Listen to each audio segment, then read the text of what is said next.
퀀텀 컴퓨팅. 이름만 들어도 머리가 좀 복잡해지는 이 분야에 오늘 아주 흥미로운 도전장을 내민 기업이 있습니다. 바로 D-Wave 퀀텀, 티커 심벌 QBTS인데요. 오늘의 이야기는 이 퀀텀 컴퓨팅 경주에서 뭐랄까, 남들이 가지 않는 길을 선택한 D-Wave에 대한 것입니다. 모두가 미래에 맞는 컴퓨터를 만들겠다면서 한 가지 방식에 올인할 때 D-Wave는 지금 당장 돈 되는 문제부터 풀겠다며 다른 길을 택했거든요. 그런데 금융분석기관 제프리스가 바로 이 역발상에 무려 83%의 성장 가능성이 숨어 있다고 본 거죠. 그들의 논리가 과연 타당한지 지금부터 그 속을 함께 깊이 들여다보겠습니다. 시작하기에 앞서 투자 판단의 최종 책임은 투자자 본인에게 있다는 점을 명확히 말씀드립니다. 저희는 단순 참고용 정보나 분석을 제공할 뿐 특정 종목이나 섹터에 대해 매수나 매도를 절대 추천하는 것이 아닙니다. 자, $45. 제프리스가 제시한 목표 주가인데 현재 주가보다 83%나 높다는 건 와, 정말 대담한 예측이잖아요. 단순히 미래가 유망하다는 그런 뜬구름 접는 이야기만으로는 이런 숫자가 나올 수 없을 텐데요. 제프리스가 분석한 D-Wave의 핵심 가치, 그 첫 번째 단추는 어디서부터 꿰어야 할까요? 결국 모든 건 기술에서 시작하는 것 같아요. 제프리스 분석의 그 심장부에는 D-Wave가 가진 기술적 차별성이 자리 잡고 있거든요. 보고서는 그게 세 가지 축, 그러니까 기술 로드맵, 상업적 성과, 그리고 재무 구조를 분석하는데요. 그중에서도 이 기술 로드맵이 나머지 두 개를 떠받치는 가장 근본적인 기둥이라고 본 거죠. 기술적 차별성이요? 솔직히 저 같은 사람에겐 퀀텀 컴퓨팅은 다 똑같이 어렵고 대단해 보이거든요. 대부분의 회사들이 게이트 모델이라는 방식을 쓴다고 들었는데 D-Wave는 양자 어닐링이라는 다른 방식을 쓴다고요? 도대체 뭐가 어떻게 다른 건가요? 네, 아주 좋은 질문이에요. 그 차이점이 바로 D-Wave의 현재와 미래를 가르는 핵심이거든요. 쉽게 비유를 좀 해보자면 게이트 모델은 스위스 만능 칼을 만드는 것과 같아요. 아, 맞는 칼이요? 네, 언젠가는 나사도 조이고 깡통도 따고 나무도 자르는 모든 걸 할 수 있는 완벽한 도구를 목표로 하는 거죠. 하지만 아직은 칼날도 무디고 드라이버도 헛도는 뭐랄까 개발 초기 단계에 가깝습니다. 아, 잠재력은 무한하지만 아직 실생활에 쓰기엔 좀 이른 그런 느낌이군요. 맞아요. 반면에 D-Wave의 양자 어닐링은 세상에서 가장 잘 드는 병따개를 만드는 것과 같아요. 병 닦게요? 네, 다른 건 아무것도 못하지만 병뚜껑을 따는 그 최적화 문제에 있어서만큼은 지금 당장 상업적으로 쓸 수 있는 가장 확실한 성능을 보여준다는 거죠. 제프리스가 주목한 건 바로 이 상업적 즉시성입니다. 미래의 약속이 아니라 현재의 가치를 증명하고 있다는 점이에요. 아, 지금 당장 쓸 수 있다는 거군요. 예를 들면 어떤 문제들을 풀 수 있는 건가요? 굉장히 구체적이에요. D-Wave의 최신 시스템인 어드밴티지2는 이미 립이라는 클라우드 서비스를 통해 제공되고 있거든요. 립이요?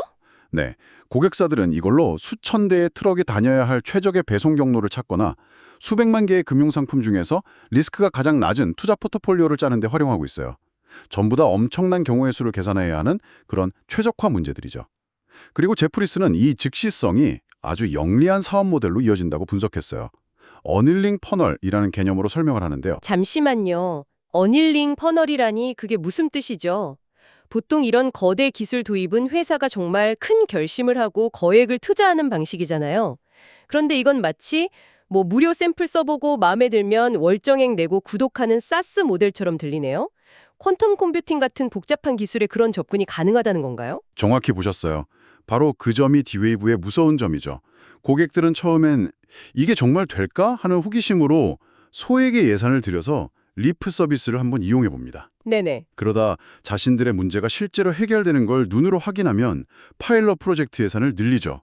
그리고 마침내 이게 사업에 필수적이라는 확신이 들면 아예 회사 전체의 생산 시스템에 도입하는 단계로 자연스럽게 넘어간다는 거예요. 아, 깔때기 그러니까 퍼널처럼 고객을 서서히 하지만 확실하게 끌어들여서 진성 고객으로 전환시키는 그런 구조입니다. 그 어닐링 퍼널이라는 구조가 이론적으로는 정말 그럴듯한데 실제로도 고객들이 그렇게 단계적으로 투자를 늘리나요? 혹시 대부분이 초반에 그 호기심 단계에서 이탈하는 건 아닌지 좀 궁금하네요. 물론 초기 이탈도 있겠죠. 하지만 제프리스의 분석은 이미 100개가 넘는 기업이 생산 워크로드, 그러니까 실제 업무에 이 기술을 쓰고 있다는 점을 근거로 이 퍼널이 효과적으로 작동하고 있다고 판단한 겁니다. 이 부분은 잠시 후에 상업적 성과 파트에서 더 자세히 다뤄볼게요. 알겠습니다. 그럼 단기적으로는 이 최적화 문제라는 확실한 시장을 잡고 간다는 전략이군요. 그런데 장기적으로는요. 언젠가 경쟁사들의 맞는 칼, 그러니까 게이트 모델이 완성되면 병따개만으로는 한계가 오지 않을까요? 그렇죠. D웨이브 경영진도 바보는 아니겠죠. 그 질문에 대한 답이 바로 투트랙 로드맵입니다. 투트랙 전략이요. 더덤도 그거 양쪽 다 어설프게 하다가 둘 다 놓치는 위험한 전략 아닌가요? 한정된 자원으로 두 가지 다른 기술을 동시에 개발한다는 게 말처럼 쉬워 보이지 않는데요. 제프리스는 이 리스크를 어떻게 평가했나요? 아주 날카로운 지적이세요. 실제로 많은 기업들이 그런 양다리 전략을 펼치다 이도저도 아니게 되는 경우가 많죠. 하지만 제프리스가 이걸 긍정적으로 본 이유는 D웨이브의 두 트랙이 완전히 다른 길을 가는 게 아니기 때문입니다. 아, 그런가요? 네, 공유 초전도 스택이라는 공통된 기술 기반 위에서 진행되거든요. 비유하자면 엔진 개발 기술 하나로 세단도 만들고 트럭도 만드는 자동차 회사 같은 거예요. 한쪽의 기술 발전이 다른 쪽의 개발에도 도움을 주는 그런 선순환 구조라는 거죠. 그래서 단기적으로는 양자 어닐링의 성능을 계속 끌어올려서 시장 지배력을 공고히 하고 동시에 장기적으로는 화학 시뮬레이션이나 인공지능 같은 더 넓은 문제를 풀기 위한 게이트 모델도 착실히 준비하는 겁니다. 심지어 게이트 모델에는 오류 보정 능력이 획기적으로 개선된 플럭소늄이라는 차세대 큐비트 기술을 적용하겠다는 야심찬 계획까지 포함되어 있어요. 와, 그건 정말 영리하네요. 리스크를 분산하는 동시에 시너지까지 노리는 전략이라니. 자, 그럼 이렇게 훌륭한 기술이 있다고 치죠. 이제 두 번째 축으로 넘어가 볼 텐데 정말 중요한 질문은 그래서 이 기술을 돈 내고 쓰는 사람이 있느냐 이거겠죠? 맞습니다. 두 번째 축, 상업적 견인력이 바로 그 질문에 대한 답입니다. 제프리스는 D웨이브가 단순히 기술만 좋은 회사가 아니라 이미 시장에서 의미 있는 성과를 내고 있다고 강조합니다. 우선 D웨이브를 둘러싼 거시적 환경, 그러니까 생태계 순풍이 아주 강력하게 불고 있어요. 생태계 순풍이라면 퀀텀 컴퓨팅에 대한 시장의 관심 자체가 커지고 있다는 뜻인가요? 관심의 차원을 넘어섰죠. 이제는 미래를 위한 투자가 아니라 생존을 위한 필수 전략으로 인식이 바뀌고 있어요. AI가 그랬던 것처럼요. 이런 분위기 속에서 D웨이브는 이미 100개가 넘는 조직에서 실제 생산 워크로드를 실행하고 있다는 구체적인 증거를 가지고 있습니다. 생산 워크로드요? 네, 이건 연구실에서 테스트하는 수준이 아니라 기업의 실제 운영과 돈 버는 과정에 양자 컴퓨터를 도입했다는 의미예요. 100개 이상이라니 정말 생각보다 훨씬 구체적인 숫자네요. 주로 어떤 산업 분야의 기업들인가요? 혹시 몇 군데 예를 들어 주실 수 있어요? 물론이죠. 산업군도 정말 다양해요. 독일의 한 자동차 대기업은 공장 로봇의 움직임을 최적화해서 생산 효율을 높이고 있고요. 한 대형 물류회사는 수십만 개의 배송지를 잇는 가장 효율적인 경고를 실시간으로 계산하고 있습니다. 와, 심지어 미국의 한 공공기관은 재난 발생 시에 구급차나 소방차 같은 긴급 자원을 어디에 어떻게 배치해야 가장 효과적일지를 시뮬레이션하는 데 D웨이브 시스템을 쓰고 있어요. 와, 이건 정말 미래 기술이 아니라 현재 기술이네요. 자, 이 지점에서 여러분도 한번 생각해 보세요. 만약 여러분이 거대 물류회사의 CEO라면 아직 불확실한 미래의 만능 칼에 투자하시겠어요? 아니면 지금 당장 배송 비용을 10% 절감해주는 특수 병따개에 투자하시겠어요? D웨이브의 승부수는 바로 이 질문에 있는 것 같네요. 그렇죠. 그리고 이렇게 다양한 고객들이 비교적 쉽게 양자 컴퓨팅을 도입할 수 있는 데에는 또 다른 비밀 무기가 있습니다. 바로 풀스택 플랫폼 전략이에요. 풀스택이라면 하드웨어부터 소프트웨어까지 다 제공한다는 뜻이죠. 마치 애플이 아이폰이라는 하드웨어, iOS라는 소프트웨어, 그리고 앱스토어라는 서비스까지 모두 통합해서 제공하는 것처럼요. 와, 완벽한 비유예요. D웨이브는 양자 컴퓨터 칩이라는 하드웨어만 파는 회사가 아니거든요. 그 하드웨어를 쉽게 쓸 수 있게 해주는 각종 소프트웨어 도구들, 그리고 이 모든 걸 인터넷만 되면 어디서든 접속해서 쓸 수 있는 리프라는 클라우드 서비스까지 하나의 패키지로 제공하죠. 아, 고객 입장에서는 복잡한 호환성이나 설정 문제로 골머리를 앓을 필요 없이 오직 자신의 문제를 푸는 데만 집중할 수 있게 되는 거예요. 이런 편리함이 기술 도입의 장벽을 획기적으로 낮추고 아까 말씀드린 어닐링 퍼널을 더욱 가속하는 역할을 합니다. 알겠습니다. 기술적 우위가 있고 그 기술을 사주는 고객도 꾸준히 늘고 있어요. 이 두 가지만 보면 정말 완벽해 보이는데 근데 이런 첨단 기술 기업들은 보통 돈을 엄청나게 쓰잖아요. 아무리 좋은 계획이 있어도 자금이 마르면 다 소용없는 거니까요. 마지막 세 번째 퍼즐 조각, 재무 건전성은 어떤가요? 정확합니다. 그래서 세 번째 축, 재무 및 자본 구조가 중요합니다. 제프리스는 D-웨이브가 향후 몇 년간의 성장을 충분히 뒷받침할 만큼 튼튼한 재무 상태를 갖추게 될 것으로 예측했어요. 구체적인 숫자를 보면 2026년에는 약 8억 3,620만 달러의 현금을 보유하고 부채는 3,200만 달러에 불과할 것으로 전망했습니다. 현금이 8억 달러가 넘는데 부채는 3천만 달러 수준이라니 정말 탄탄하네요. 이렇게 재무 구조가 좋아진 특별한 계기가 있었나요? 네, 바로 정리된 자본 구조를 갖추게 된 점을 제프리스는 매우 긍정적으로 평가했습니다. 정리된 자금 구조요. 그게 조금 더 쉽게 설명해 주실 수 있을까요? 투자자 입장에서 왜 그렇게 중요한 건가요? 예를 들어서요. 어떤 회사가 과거에 투자를 받으면서 나중에 우리 회사 주식을 싸게 살 수 있는 쿠폰, 즉 워런트를 너무 많이 발행했다고 가정해보죠. 네. 그럼 잠재적 투자자 입장에서는 앞으로 주식이 얼마나 더 늘어날지 모르겠네. 내 지분 가치가 희석될 위험이 크겠다라고 생각해서 투자를 꺼리게 됩니다. D-웨이브가 바로 이런 복잡한 문제들을 최근에 해결하고 누가 봐도 투명하고 안정적인 지분 구조를 만들었다는 거예요. 아, 그렇군요. 이건 회사가 앞으로 변덕스러운 시장 상황에 흔들리지 않고 계획된 기술 개발과 사업 확장에 규율 있는 투자를 꾸준히 집행할 수 있는 튼튼한 발판을 마련했다는 의미입니다. 이제야 그림이 명확해지네요. 자, 그럼 지금까지 나온 세 가지 핵심 축들, 그러니까 현재의 강한 투트랙 기술, 실체가 있는 상업적 성과, 그리고 안정적인 재무 구조, 이걸 하나로 엮어볼까요? 제프리스는 이 요소들이 각각 따로 노는 게 아니라 서로 맞물려서 강력한 시너지를 낼 거라고 본 거겠죠? 네, 바로 그 지점이 제프리스 분석의 백미라고 할 수 있습니다.